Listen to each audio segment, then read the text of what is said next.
Welcome to Gamesthetic. It's our second week in a row, and no Alex Light. He's still on vacation somewhere in Florida, and we are left with just myself and John to once again run this, and for me to actually know how to do music this time. Oh yeah, you didn't have it last week. Yeah, I just killed it last week. But I'm Zach. I'm here hosting again from the main room, and then I got John with me. How's it going today, John? It's going all right. We got a little more than we did last week, so it should be a little less chaotic jumping around. I don't know. We don't have an actual script wrote up, so we'll see how this goes. Yeah, we just did away with that. We couldn't be bothered for it. But going into that, so it is another week without Alex. So me and John, we are gonna hit some couple topics this week that came out this week, and then we're just gonna roll with it. We're just gonna see how this show goes. So if you're here, enjoy. And next week we'll probably have Alex back again, so we'll have some more order to all of it. He may just end up staying away. This is our show now. Well, just throw that out. We do still have sponsors, though. So we do still have that. We still have Agent Ink. Stuff still coming out on that. Some final ideas are coming out. So we should hopefully have something for that to show off here in like a couple weeks. Because, yeah, no, that stuff looks really nice. The few things I've seen. So I really want to show that off. And, of course, Wayward Beard Co. For all your beard stuff. I mean, I got something going here, but it's not really anything. Then Rogue Energy. I still want those cans. They haven't released another date for those cans. They look good. They sound good, I should say. Yeah, I mean, cans seem good. I'm excited for the new flavors. They sound real good. They do sound good. And of course, we also got Red Dragon, who was sponsored as well. And then we also have our Discord channel that you can always join with the link below, as well as all our promo codes and everything also down below as well. And of course, you can also check out the website SparkE3.com. And you can sign up for $5 a month and get access to episodes early, or you can just sign up for free. Help us out that way as well. And I think with all that, that's all the plugs and whatnot. So let's get into it. So what we want to start with, John? EA sound good? Yeah. So seems like we're gonna be getting a new like PC EA app. We're they're moving away from the Origin app, which, I mean, I'm kind of glad to see that the Origin app is going away, but I'm also less enthused that it's just a new EA app taking its place. Yeah, it's just a new EA launch. I mean, I never really liked Origin. It's like probably my second least favorite of the independent apps or like the independent launchers that everybody uses. I mean, it was nice for what it was because it gave us EA games before they got put on everything else. But I mean, I was never a big fan of Origin. I think I maybe used it for like 2 years, and after that, I forgot it was a thing. It's like in recent years, the only thing that I've had it installed on my computer for is whenever I go back and play Apex. Because I did not realize Apex went through Origin. Okay. Yeah, well, it's like it always went through it, but I mean, I had downloaded it through there initially, I'm pretty sure, and so it's just mapped there on my computer. Gotcha. So it's like the only thing I ever kept Origin for. So I mean, it's a bit dated at this point. It hadn't seen the love that some of these other like softwares that everybody has, or like these other hubs that people have. Origin's just kind of been the same for 10 years. Years and years now. But so the fact that we're getting a new EA launcher, I mean, it'll be nice to have like I said, that like new fresh coat of paint essentially. Pretty much. So a couple things that came out of the announcement for it was, so it is going to completely replace Origin. Origin is for sure going away. For anyone who's still using Origin and worried about their Origin library, don't worry. EA is supposed to be sending out invites soon to allow you to carry over all that stuff over from Origin to the EA app. It's supposed to be the fastest and lightest EA client to date. I don't know. I don't get the lightest thing unless, I mean, I guess assume like memory-wise? I would assume something like that. It's also an interesting way to phrase it because the fastest EA launcher, your comparison is Origin. It's like there's not much of you're not competing against anything except what you're replacing. Of course, with the new launcher, it's getting an overhauled design. It's going to allow background downloads and updates finally, as well as allowing cross-platform friends list. Yeah, which I mean, at this point, if one of these independent hubs does not like allow you to connect all of your different accounts that It's screwed. we have to have for these, it's kind of dead in the water. It pretty much is. But, I mean, overall, for anyone who's still stuck using Origin and whatnot, you're getting a new, fresh paint of stuff, new look, hopefully faster stuff, more user friendly, all that fun stuff. I mean, the one thing there that really kind of speaks to it, aside from like background updates and all that, which it didn't allow for previously, it's just the faster. Because Origin is not a fast program. Oh, it is not. It is rough. I mean, honestly, I can probably look, and I may have gotten an Origin email like 3 years ago. It's literally the last time ever. Oh yeah, looking forward to that. I don't believe they gave any release date for it at this time, just that it is coming soon. Yeah, I assume it'll be something where they start the transition and it's like there'll be kind of waves of people moving over from it.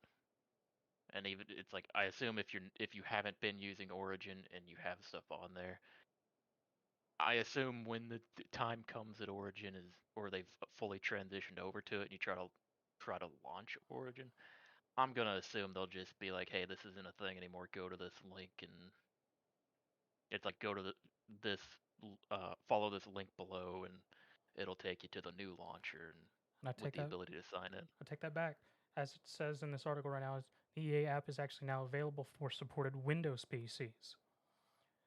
Unfortunately, it is not out for Mac OS players yet, but it's in the works and should be coming out soon. But for Windows PC, you should be able to go ahead and download the EA app now.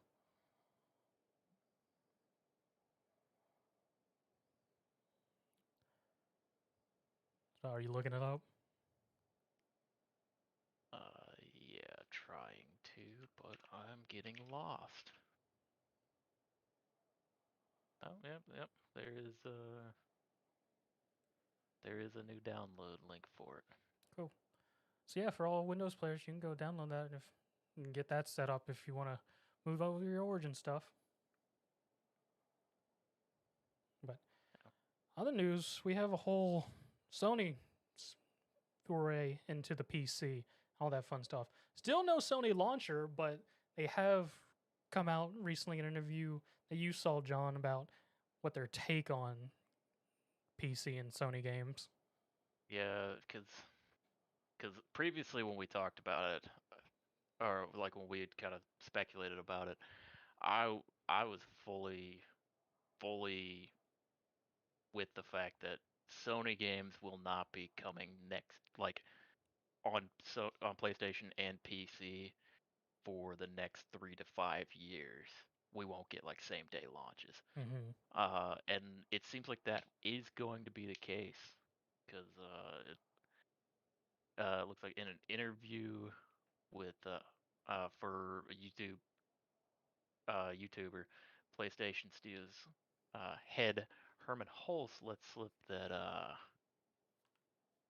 for PlayStation exclusive games, looks like it'll be at least a year before they would make their way to PC, which not unexpected for me at least. Mm-hmm. But actually, like a quicker turnaround to getting it on PC than I would have thought they'd be aiming for if they're looking at their time frame just being a year. But that does not include live service games. Any live service games that take place on both platforms, like Destiny 2 and that, they'll still receive the same update or updates at the same time or within a short time period. It's not going to be like, okay, well the update goes to console and then it's going to be a year before it gets there. Any live service games will still get timely updates. It's just going to be their PlayStation exclusives will take at least a year to get to PC. I mean, you're right though. That is a much faster turnaround than we honestly expected versus some of these games we have been getting from that have been getting PC ports like Spider-Man, Horizon, Yeah, all that fun yeah, stuff, because and those coming out still at full yeah, because $50, $60 prices. I was like Spider-Man was 2-3 years before it came to PC. God of War was like 3.5, 4 years before it came to PC. Miles Morales was just announced recently. It's going to be coming to PC soon. I mean, at least Yeah, a year turnover and keeping them at that price seems a lot more it's reasonable. a lot more reasonable than like 4 years Years after the game comes out, and they're like, you know what, we're gonna release it again at $50. and It's like, okay, well, part, if I buy it on the console, it's $10. the worst part though is that there's people that only have PCs and will pay that for those games just because those games are very good and Yeah, they will outright pay that easily and Sony's taking full advantage of that. yeah. But I mean, we've heard that Sony was very much like moving towards uh putting their releases on PC. It's been evident over the past few years as more and more games have come there. Just now we have at least somewhat of a time frame to expect these exclusives to make their way to PC Mm. after initial launch at least. Which will be nice, especially for PC communities, since a lot of people won't have to wait as long. I mean, like Deathloop, which just came out at the beginning of this month. For everything else, it was on PlayStation and PC for a year exclusively, in which a year wasn't that long, and I mean, people still picked it up and played it again a year later. So Well, that's the nice thing to say for some of these exclusivity deals. It's like if it's gonna be a year, that's nice because I mean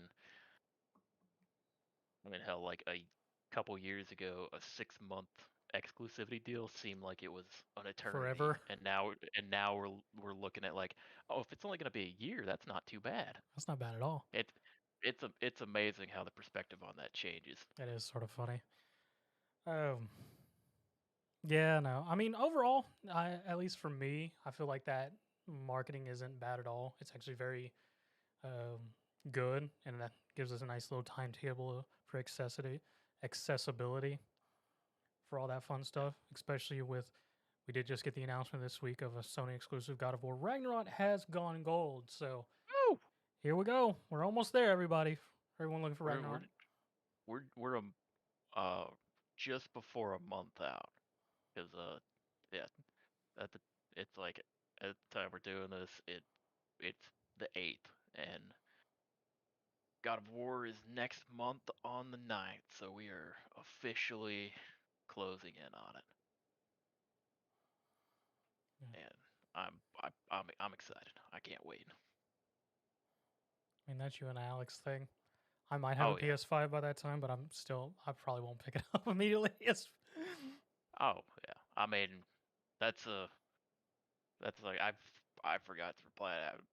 Alex was texting me yesterday. He was like, "Hey, do you wanna uh it's like I'm setting this up for like this time. Do you want to go do this, or are you gonna be in deep with God of War?" And I'm like, I mean, what do you think?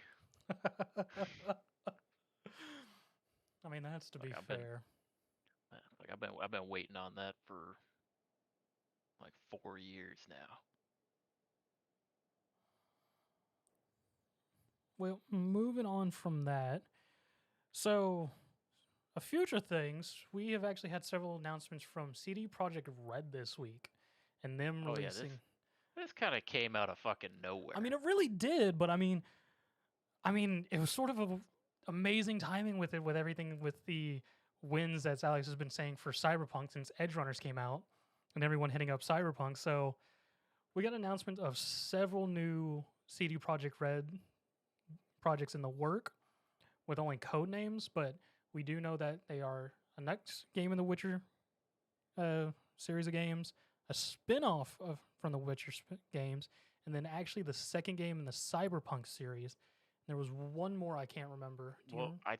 I think it was basically there was two spin-off games for Witcher Mm-hmm. announced, or that were announced that they were going to be in the works, and then I think like I think it was 3 other mainline Witcher games.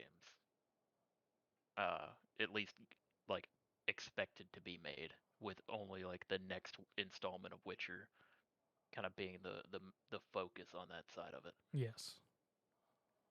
Yeah, and then like you said, riding the high of the cyberpunk resurgence, we got the announcement of the full-fledged sequel to Cyberpunk 2077, uh, which Which is I mean, currently called I'm Orion. yeah, and like they when I think it was in an interview or something, or when it was talked about, it was basically saying, like basing off of Cyberpunk, and they expected they were gonna need like 350 to 500 developers for the Cyberpunk sequel, Cyberpunk. which I That, mean that's fucking ridiculous. that's a huge team to work on it. I mean, CD Projekt Red always has very large teams. It seems for some of these games, and I mean, it took them 12 years for Cyberpunk just because of all the fun stuff with that. So I'm hoping they can cut that at least in half for Cyberpunk 2 Well, with a I better as release I window. as yeah, I assume so because I feel like a lot of it is going to be built off like they're going to take the base of Cyberpunk in probably in the state that it is now, where people are happy with it. Probably, hopefully. It's like probably take that and then expand upon it, or just take the framework that was there, implement everything that they've done since it, and then build it up from there. Because we don't really know what it's going to be, but No, all we know is just going to continue taking place in that universe. So it may yeah, be in a completely different city as far as we know. true. But yeah, and then like I don't even know how many Witcher games were announced. I think it was 4 or 5 that were announced for it, but I mean it's been years since uh The Witcher 3, and it's like I mean it's touted as one of the greatest RPG games of all time, if not the greatest. And it's like them diving back into it now, especially since in the past few years the Witcher franchise in itself has gotten a resurgence Yes, because the with Netflix with like the series. Netflix series and everything like that. It, I mean, they've got good timing for all of their properties right now, so now they've just got to buckle down and deliver on it. So yeah, so here I pulled it up. So they announced Cyberpunk Orion, which is the second Cyberpunk game. The Witcher Polaris, which is going to be the next installment in the Witcher series. Project Canis Majoris, which is going to be a full-fledged Witcher game, but separate from the current The main mainline Witcher series. series, But it's still going to be a full-length game, apparently, which is going to be probably ridiculous. just new set of characters, probably. Or just other characters that we know. Cyrus, which is going to be set in the Witcher universe and created with support from CDPR, offering multiplayer gameplay on top of single player. And That'll be then, weird. yeah, and then Project Hadar, which is going to be a completely new IP, which is in the more or less just creative process of, hey, we have an idea, and they're more or less Yeah, just throwing things at a yeah. wall. Like we have something we want to do, and they're gonna let us play with it. So we'll see in a few years on that one probably. So yeah, so at least in the works that we know is a new Witcher game, or a new Cyberpunk Yep. game, 3 Witcher games, and then a new IP that is currently being drawn up. Yeah, and all of that announcement they just showed up one day and were like, you know what? Let's just drop all this It's and little. let people try to absorb it. It's literally what it is. It was just they went on Twitter and just went, "Hey, we got all this going. Here you go." They even put up at the end of all that a YouTube video of the full strategy update of where they're going with this. Yeah, which I mean, they're riding some pretty strong highs right now, and all this did was give more expectation, more hype to them. So I mean, it's like people are ready for it. we still have the Cyberpunk Phantom Liberty expansion Yes. supposed to come out next year before it's like before all this other. So after this announcement in particular, where they're like, "Hey, we're working on all of this stuff," and people get excited, they've got to nail this expansion now. Because if something goes wrong with this expansion, after all the goodwill they've brought back up, that's gonna be bad. I mean, they are. I hope that CD Projekt Red is fully aware that they cannot fuck up again. And I mean, Or at least, honestly, they are in a better state at this point. They got Cyberpunk working, got most of the glitches and whatnot. They have that base, and as well as they don't have to deal with the previous gen consoles now, because we are definitely in full steam of next gen consoles only, because we are oh starting yeah, to see less and less releases for Xbox One and PS4. yeah. So I mean, we it'll be exciting because a lot of this stuff is, I mean, shit, all this stuff still has code names Yes. and everything. Basically saying, hey, we're greenlit to work on all of this. We'll show you something in a couple years. Which again, I think it was last week or the week before when I was bitching about people announcing stuff super early. It's like this is another one where that happens. But I mean, it's exciting to know all of this is coming. But and at the same time, it's frustrating knowing, oh, all of this is coming in 5 years. and you never know. Maybe we'll see some before that, but depending on how, because they're saying that all these are going to be full length games. Yeah. So I'll be curious what they're going to consider a full length game, since we both know Witcher 3 and all of its expansions are fucking humongous. And then Cyberpunk was a humongous game. So I can only assume that Yeah. the expansion is going to be similar to one of the Witcher expansions, which are just add several dozens of hours Oh, to the game. yeah. It'll be interesting to see like where they consider full length because like for Cyberpunk, I did not do all of the content available in Cyberpunk. I played through the story.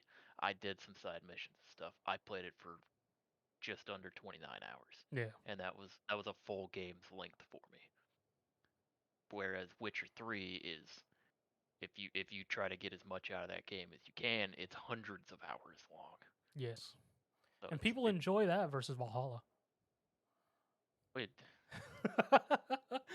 there's people that enjoyed Valhalla for what it's like. I enjoyed it for what it was, but I also acknowledged this is not for me right now.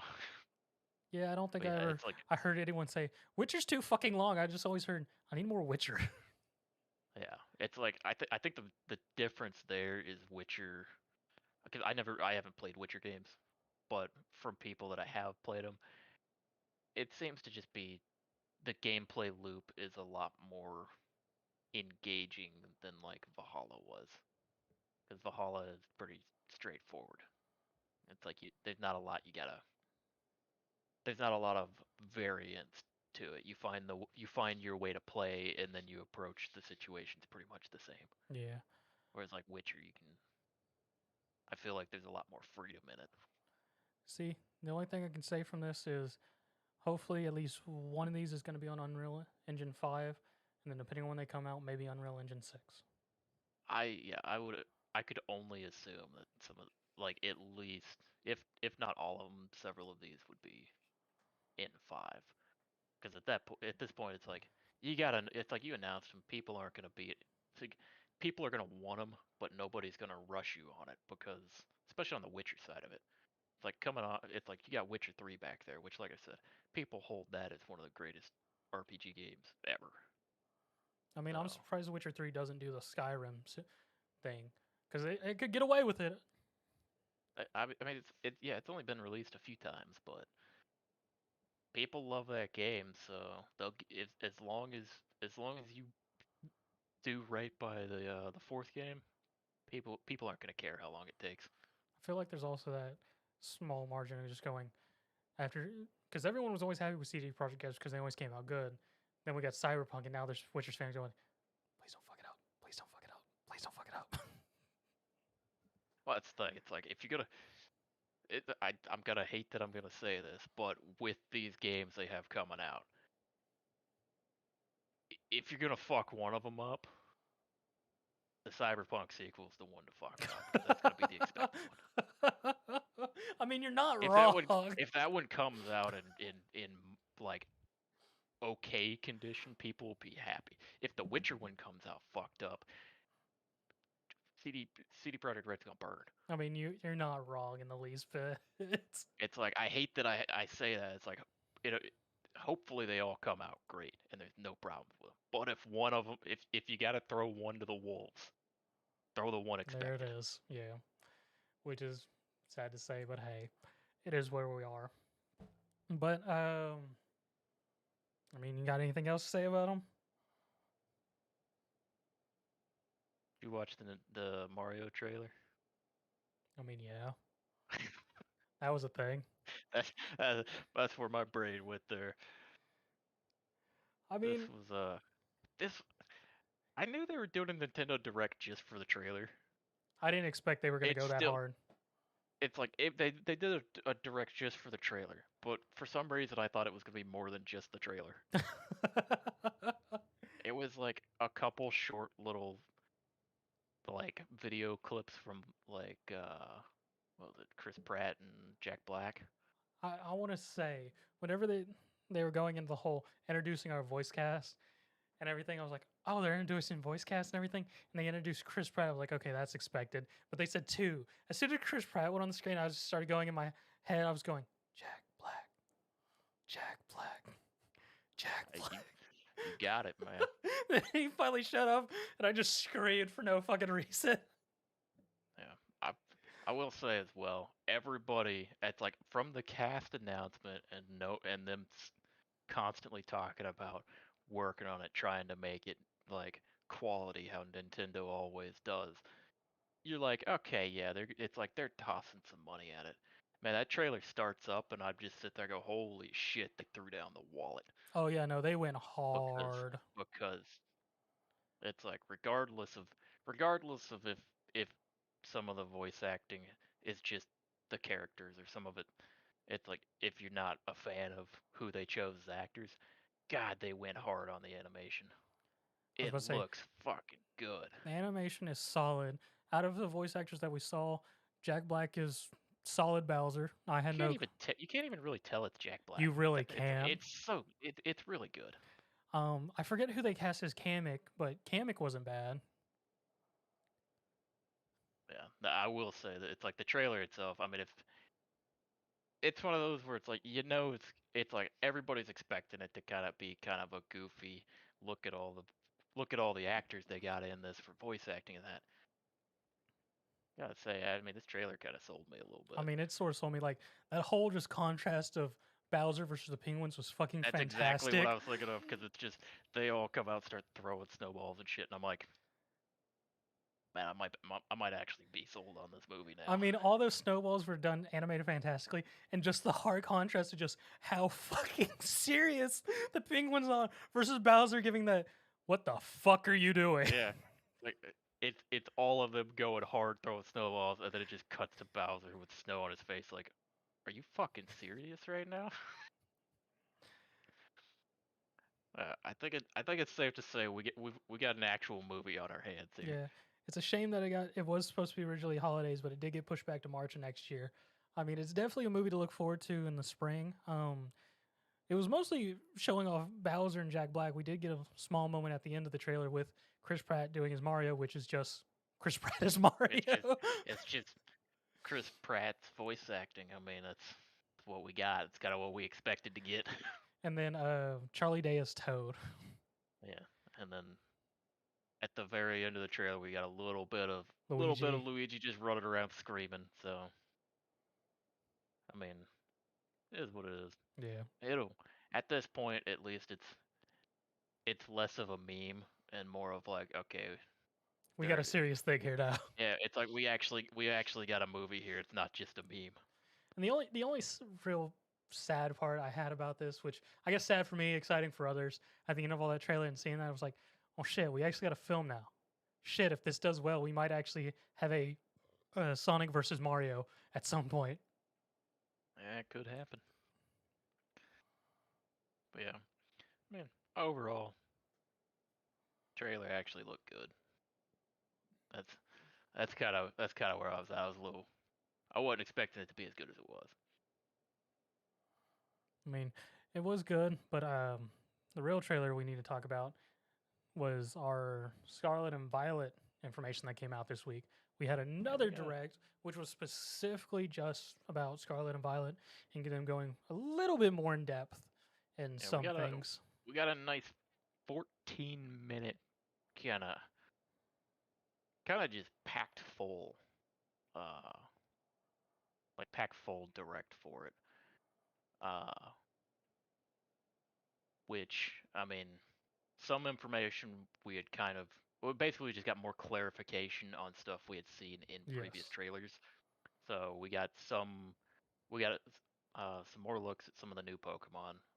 We got Giraffurig's evolution of him just consuming itself. Forgot what the name of it is, but his tail, basically Giraffurig's tail goes to his head. It's like Farragoth or something like that. But yeah, it's like, so we got that, and then kind of, it seemed like replacing the camps from Sword and Shield. We've got picnics now. Yes. Where you can create, like, instead of making curry, now we're making sandwiches. Yes, is the change there. And the sandwiches actually give some sort of buffs and stuff to your Pokemon. You can also craft TMs apparently. Yeah, so there's it's like battling wild Pokemon when you knock them out. Kind of somewhat of bringing some things forward from Arceus that we had. Is crafting is back in some ways, but like Zach said, there's a TM crafting machine. So when you knock out wild Pokemon or capture Pokemon, I guess, like you'll get like bits of their fur, some items will drop off as like crafting components, which you can use to craft the various TMs and that. Which the interesting thing that was kind of noticed in the TM crafting is to craft the TMs you also need league points. Yes, which you get from we don't have a lot of clarification on, I don't think. No, they haven't really given a whole lot. Besides, you can earn league points through doing the gym battles. That's the only thing they've said so far. I would assume that you would get them from like gym battles or like gym battles, trainers, and things like that. I would assume would give them, because otherwise the gym challenges. I mean, you're not gonna have.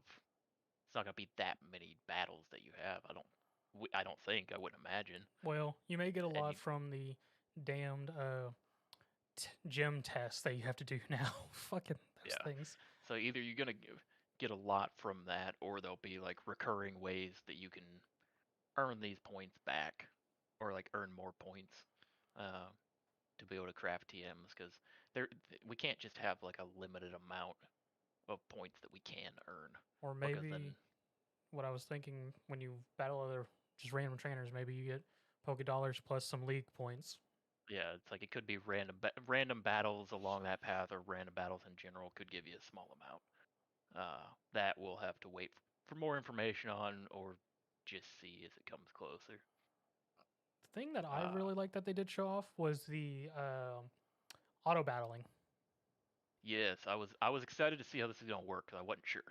So with that, what it is pretty much, whatever your front Pokemon is, your starter Pokemon, you can send them out by giving a command, and they just go fight another Pokemon and just get the XP and rewards. So you're not having to go into the battle animation every time for every battle that we're used to. So it's actually taking a little bit from Arceus, where it was just the smooth transition in and out. Now it's just not even the transition in. You just go. Yeah, because I was wondering how it was gonna work, and it's because I was wondering if it's gonna be like in Arceus, where you just throw your Mon like towards the rock and they break it and get the stuff from it, and it kind of is. It's like you just point, you go that way, and they go chase it down to or they'll just run that way, whatever direction you tell them to, and either scavenge items or, like you said, just automatically battle the other Mons. And it's like I don't know if we got exactly how that worked as far as what determines the outcome of the battle.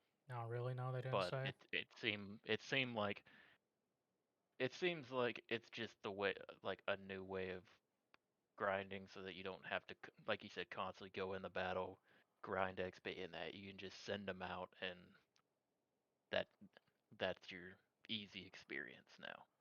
And another thing that goes with that is one of the paths you can take, because we got the gym battles, the hunting the Titans is what they're called again, Yeah, Titans.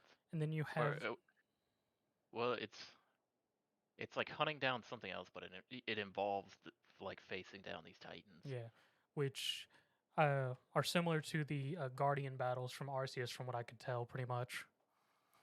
It's mostly what it looks like. Yeah, and then there's the other one where you go deal with the bad kids of the school, and you go and raid their camps, and it's no actual battles until you get to the leader of that camp.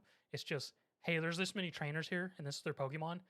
Go at it, and you're time limited with your 6 Pokemon. Just throw them out to go beat people.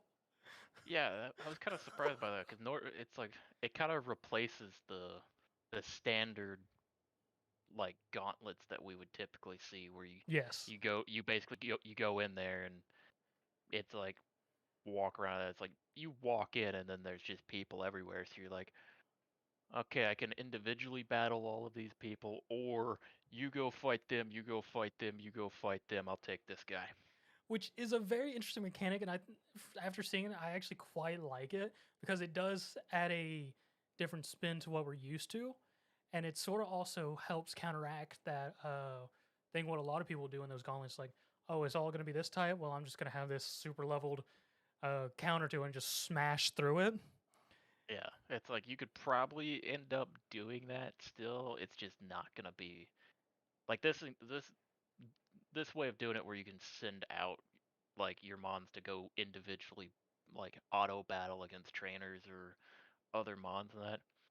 I mean, it'll encourage a little bit of variety, instead of just have, like you said, people having one mon, or like, okay, this is what I have. It's like, no, well, if you actually invest in some different ones, or have like some different types and that, it's like you'll probably actually benefit from it, as far as clearing these out a little bit faster Yeah, because or they are easier. timed. Uh, but yeah, it's like, other than that, we got kind of a look at the mini map in it, the Hmm. new like and the new overall map as well. Uh, we got uh we it's like we did get some information about, apparently you can just find glowing mons while walking around, Yes, that when you encounter them, they start the battle like terrestrialized, yes, and then it's like, when you do a certain amount of damage to them, it breaks it. it breaks it, and then it looks like you can just catch them from that point. So I mean, that's that's interesting, at least. I mean, that way you could go around, and that might be your way of seeing like some of the Rare. more rare like terrestrializations for certain mons. It would be like, okay, well, they spawn here like this, or like a rare one could spawn here, or something like that. More than likely. And along with those lines, we also got to see gameplay for the raids against the terrestrialized Pokemon and seeing the new uh, all going at once combat, which seemed fairly smooth Yeah, and showed because how even if you get your shit tossed, you'll come back after a couple turns. it's entirely time based, and not like the Sword and Shield raids where it's like, just beat it through attrition, or beat it through powering through it, or whatever. Hmm. Th- these raids are just time based, so it doesn't matter if you faint. If you faint, you'll come back in a few seconds, You just lose which is time. essentially a few rounds. You're just losing out on time. So as long as you can beat it in time, it doesn't matter how many times you go down. As long as, basically, you can be a glass cannon, and work your way through it. It just might be a little closer than you would like sometimes. Yes. So I mean, Uh, looking at it, I think I'll probably enjoy that raid mechanic more versus Sword and Shields. I hated Sword and Shields. I stopped. I just refused to do raids after a little while, because I was just bored with it. Fair enough. Because I mean, the other problem with Sword and Shield were it didn't matter if you had the strength to one shot the mon or anything to it. It would limit your damage based on certain phases of the fight. Yeah. Like you could never do more than like a third of its health in an attack, because then it would just phase again, which was frustrating. I didn't like that aspect of it. I mean, overall, a lot of good information. Do you got Yeah. anything else with it? I was just gonna say it's like one nice or kind of interesting little shake up. We got a new like Pokedex for like the first time, or a new way that it's done Oh yeah, you're in right. a mainline game, where it's not just go to it and you see like a floating image of the mon there and it tells you about it. It has like actual artwork for each different one with information about them. So we got a nice little visual update for it. So Yeah, it's like that was a nice doesn't touch. really change anything gameplay wise. It's just a nice change of pace. Yeah, because like they said, it's just the mon in just their natural environment or something is all it is. Yeah. The only other thing I saw, I think I had it. I don't know if I had it pulled up here, but there were at least two. Yeah, here it is. Two new abilities confirmed. For Oh, that's right. Yeah. That was confirmed by Farigiraf, which was Chew Chud, which allows the Pokemon to eat a berry twice over 2 turns, and Armor Tail, which stops opposing Mon's priority moves. So it's like new abilities could. It's like it'll be interesting to see what people end up doing with those and what Mons, if those are just for Farigiraf, or if those are going to be available for other Mons to see who actually gets access to them. Yeah, because that Iron Tail could actually do quite a change Yeah, up, especially in competitive. it's like that would be a very big deal for it. So it'll be very interesting to see how that ends up playing out. See if we get any more additional information before they come out as well. I was about to say it's about 2 months away, so once God of War hits, we'll have that not too long after. But yeah, it's like, and then the only other thing on it was just based on some of the images that people pulled up from like pausing through the video. It's like we see like little small images of several new mons as well on the mini map that it looked like, but we don't have full information about those right now. So we'll probably get that information. They'll probably slowly release that over the next couple months. More than likely, if it's not already on the website. But yeah, but that's all, or that's the majority of everything that was on there.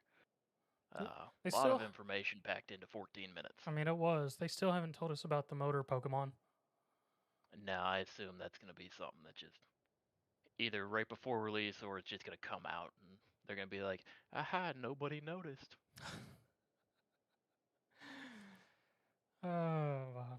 Well, one other thing I do want to shout out though is, so Need for Speed got a new game announced, Unbound.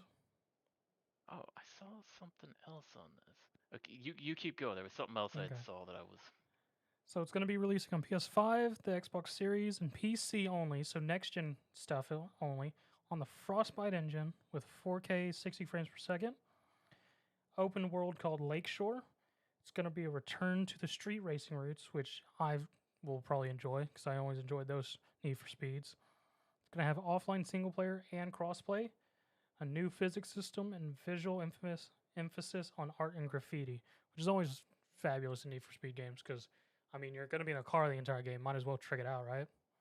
Yeah. Just jumping on the Need for Speed train. I don't know if it's available on all devices, but at least on Steam, Need for Speed Heat Deluxe Edition It's like $5, is isn't it? currently 95% off, It's like $5, and isn't it? it's available for $350. Oh fuck! I saw that So yesterday. yeah, I saw that, and I had seen it, and I was like, what the fuck? But yeah, it's like because then when I saw this other Need for Speed announcement, I was like, okay, they're hitting Need for Speed now. Yes, yes, they are. Um, so going from that end of just a game that's been just marked completely down, let's talk about Far Cry 6 and its Game of the Year edition, which will apparently cost $120. I don't know why they think people are gonna pay $120 for it when people didn't really pay. Like, not a lot of people paid $60 for it. No. It's like the. I mean, I don't know if they just if the numbers were a lot higher than what we've seen, but from everything I've heard about the game, it's kind of like it's Far Cry villain good gameplay the same as we've seen Pretty much. for the past several games. It was as a Far Cry game. If Yeah, you feel like a Far it's Cry like game, pick it up. If you don't, it can just fuck off. yeah, but it's like I don't. This is in line with. I mean, this is obviously a much higher price point, but this is in line with the Skyrim Legendary Edition showing up on Switch for $70. Yeah. And they haven't taken. Except people would pay $70 for Skyrim still. Apparently not, because they got enough backlash that Switch went, oops.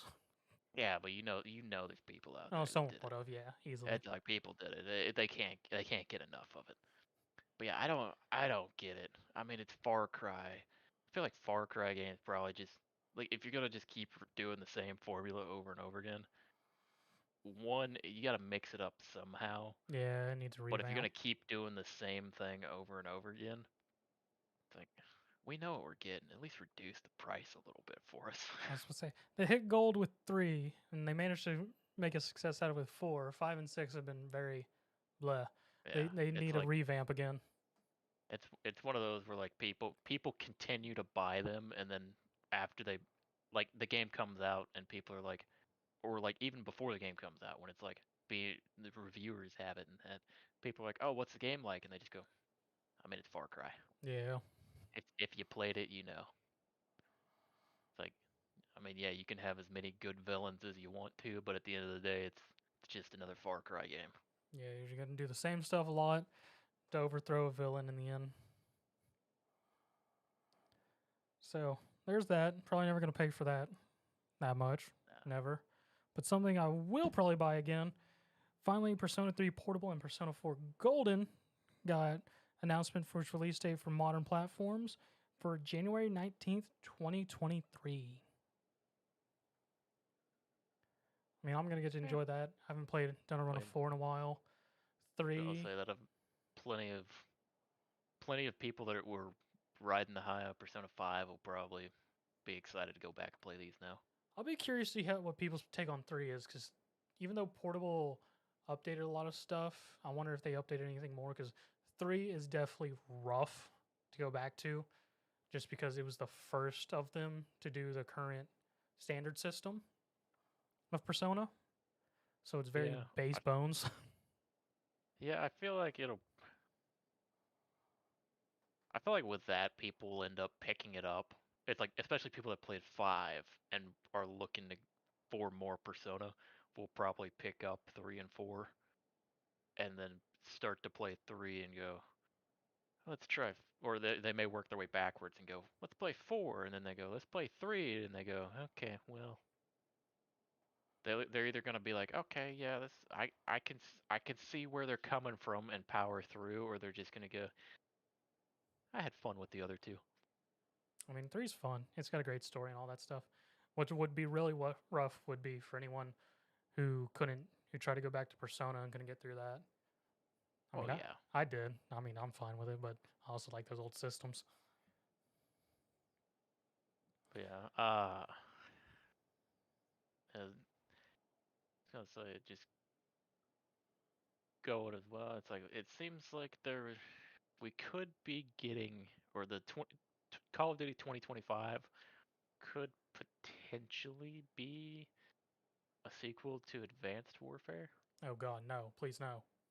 I mean, I think people liked it. I don't know. I wasn't in the Call of Duty sphere at the time of these games that they had like that. It's like I don't. It's like this is rumor right now, so maybe it'll happen, maybe it won't happen. Maybe it'll just be another Call of Duty game. But whatever happens, people, I mean, everyone in the Call of Duty sphere will buy it. And then if it's not what they wanted, they'll still play it for the next year. How do you think Call of Duty will die?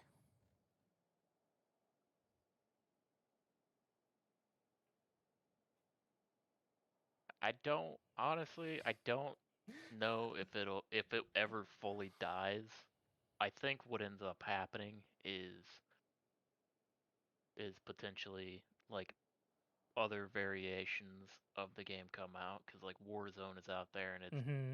it's the most popular it's one of the most popular BRs out there, up there with, I mean, the because really the big three BRs are Fortnite, Warzone, and Apex, Yeah. and then like Battle PUBG, of course. Yes. Uh, but it's like those are the top dogs when it comes to that sphere. Uh, and I can only assume that in the next few years, some other variation of like an FPS genre will come out, and then Call of Duty will jump on that and have their own variation of it.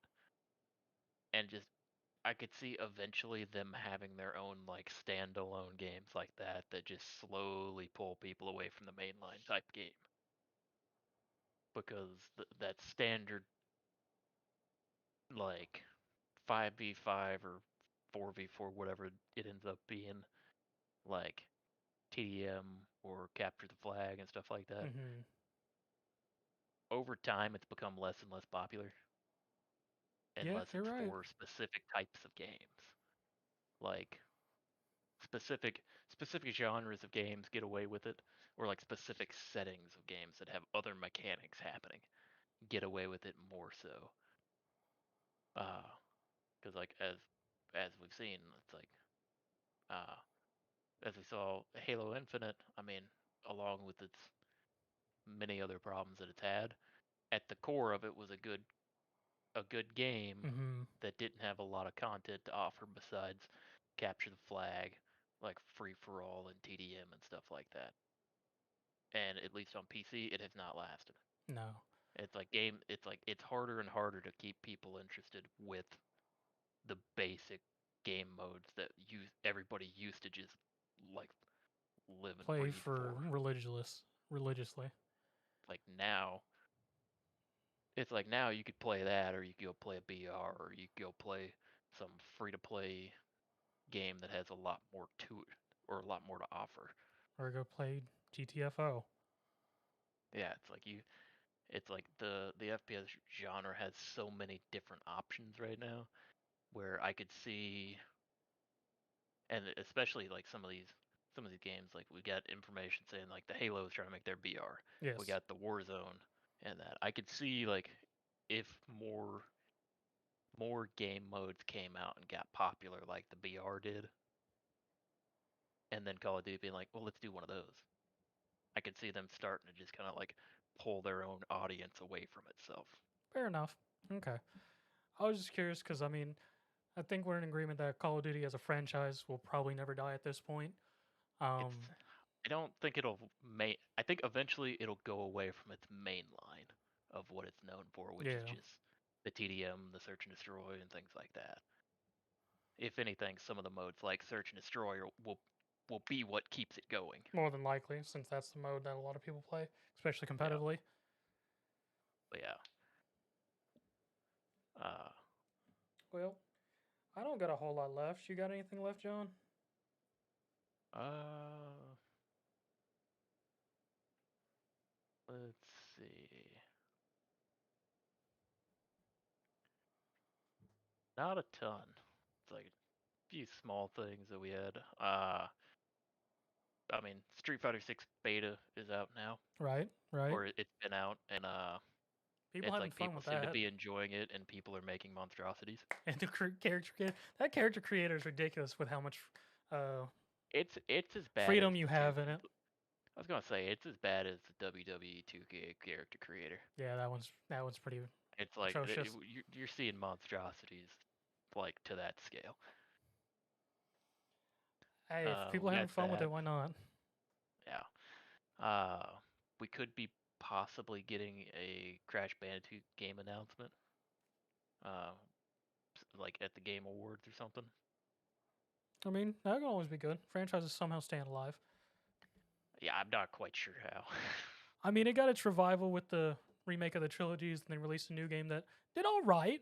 It didn't do as well as they were hoping after the Well, that's what I fandom that was saying, the 'cause trilogy, but I mean, it did it's good. like the trilogy everybody loved. The fourth game, people were kind of like, eh. We kind of it was almost like everybody got their fill with the trilogy, and then the new game came out, and they're like, yeah, we kind of crashed out. Exactly. So maybe enough time has passed to where people people will be excited for it again. Hopefully. Yeah, that's I think that's about all I got for now.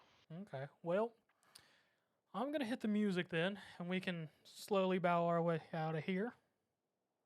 There it goes. So, this has been another Gamesthetic without Alex. Maybe he'll be back next week. Maybe he won't. I don't know. But until then, you can always go check out our sponsors of Agent Inc., Wayward Beard Company, Rogue Energy, Red Dragon, and all of our codes and links and all that fun stuff's down below. And as well as our Discord, you can always join and say hi there. And our website at SparkE3.com. Sign up for $5 a month and really help us out. Or just sign up for free and let us know that there's traffic there. It really does help. I mean, and of course, like, comment, subscribe, rate, whatever your platform allows. It does help. Yeah, do everything he said, and if you've made it to the end of another episode with us, thank you very much. And we'll be back next week. Maybe Alex will be here, maybe he won't. We're able to hold this down pretty straightforward. Yeah. We ain't go. It's like we keep it going. But Yeah, hopefully you'll be here, be back with us next week. thank you for everyone who's watching this. We either came and joined us live, or if you're watching this later.